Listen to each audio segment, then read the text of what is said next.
Hi guys, everybody good morning. இப்போ பார்த்தீங்கன்னா நம்ம லெவல்ஸ்லாம் இன்னைக்கு மார்க் பண்ணிட்டோம். இன்னைக்கு மண்டே.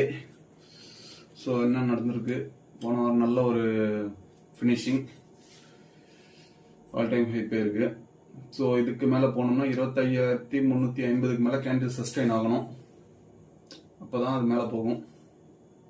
ஸோ அப்படி போச்சுன்னா 26,380 அண்ட் 400 இதுதான் ஃபர்ஸ்ட் டார்கெட்டாக இருக்கும். அதுக்கு மேலே சஸ்டெயின் ஆனால் 50, 450, அப்புறம் 500 அடுத்தடுத்து மேலே போகிறதுக்கான வாய்ப்புகள் இருக்குது. இல்லை மார்க்கெட் நான் கொஞ்சம் கீழே போயிட்டு அதுக்கப்புறம் மேலே வருவேன் அந்த மாதிரி சொன்னால், அப்போ நமக்கு கரெக்டாக லெவல்ஸ் எல்லாம் மார்க் பண்ணியிருக்கேன் பார்த்துக்குங்க. எங்கே எதை உடைக்கணும், எங்கே கொஞ்சம் ஸ்டக் ஆகும், அதை உடைச்சிட்டு கீழே வந்தால் எப்படி கீழே வரும் கன்சனை பார்த்துக்குங்க. ஸோ அப்படி தான் ஸ்டெப் பை ஸ்டெப்பாக வரும். All the best traders. இந்த வாரம் நல்லா தான் ஆகிட்டோம். Thanks to all. Thanks for watching. Please subscribe to me.